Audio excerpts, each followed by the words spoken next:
No matter how tough life gets, don't give up. Don't stop training.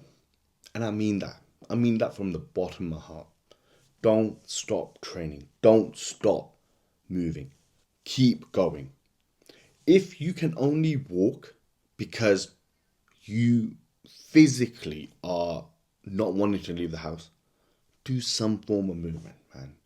Don't just sit there. Don't just lie there. Don't just wallow in what's happened. Because it's happened. There is nothing you can do. Whatever's happened, whether you lost a job, whether your relationship has gone south, whether you've lost a loved one, whether you've just found yourself on a bad trade. Life happens to all of us. But do not make the mistake of thinking that you're going to think yourself out of this solution. There's a time for thinking, but there's a time where you need to take action. And when I say action, in this sense, I mean physical activity. Do not, and I mean do not, please, I beg you, right? When life hits you, because we are going to get hit by life. That's just life. You don't need to make sense of this.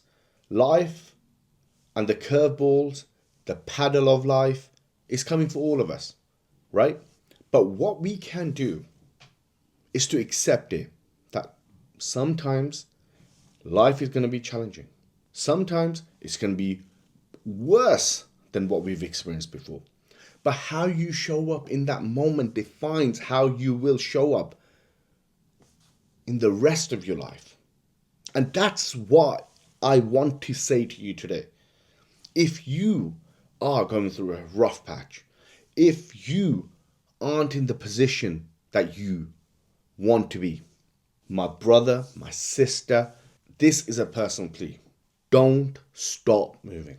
Do some form of physical activity. You need to change your state. Don't make the mistake that I did.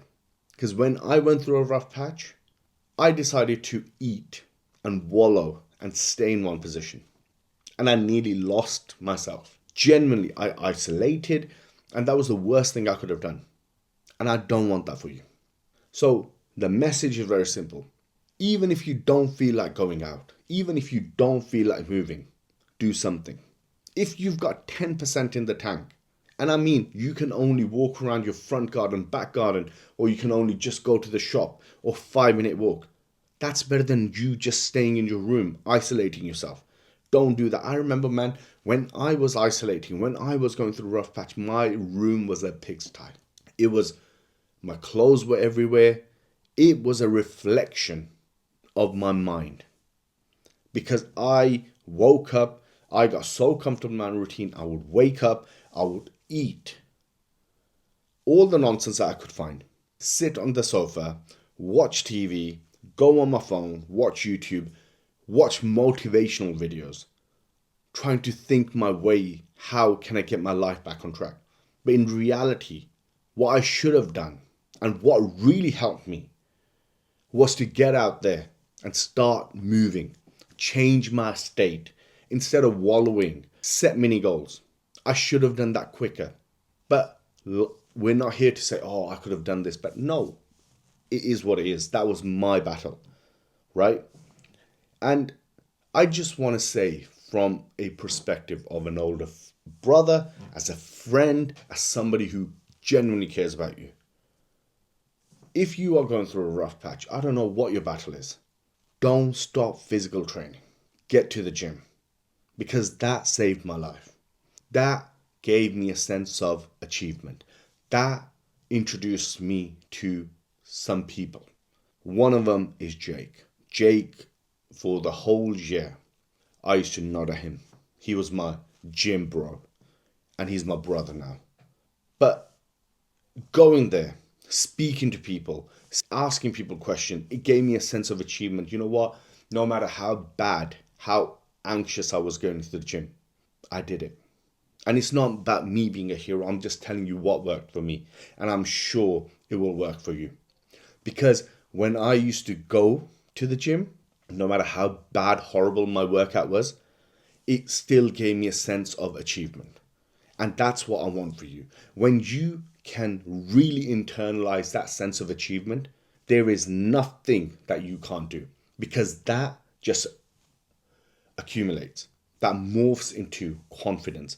And when I started seeing results in the gym, that transpired into my personal life. That's when I decided, that moment of clarity I had, I said, you know what? Now I'm ready to get my life back together. And that's how I changed.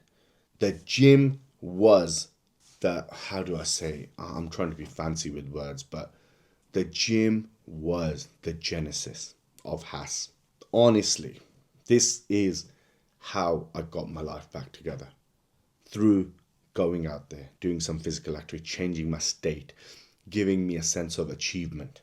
If I said I'm going to do 10 reps, I'm going to walk for 10 minutes, cycle for 40 minutes, and I achieved it, it gave me something that I'm proud of. And when, no matter how horrible I felt, when I left that workout, I felt good. And that's all I wanted. And that's all I want for you. So if you are going through a rough patch, don't give up. Get your ass out. Change your state. Change your environment. And you will feel a lot better. I hope that helps. And it's my plea. Don't give up the fight. With that said, if you're ready to make a change in 2026, subscribe to the channel. Let me know. We're forming a private accountability group for the first 1,000 members. And let's get this misogyny movement going and change our lives.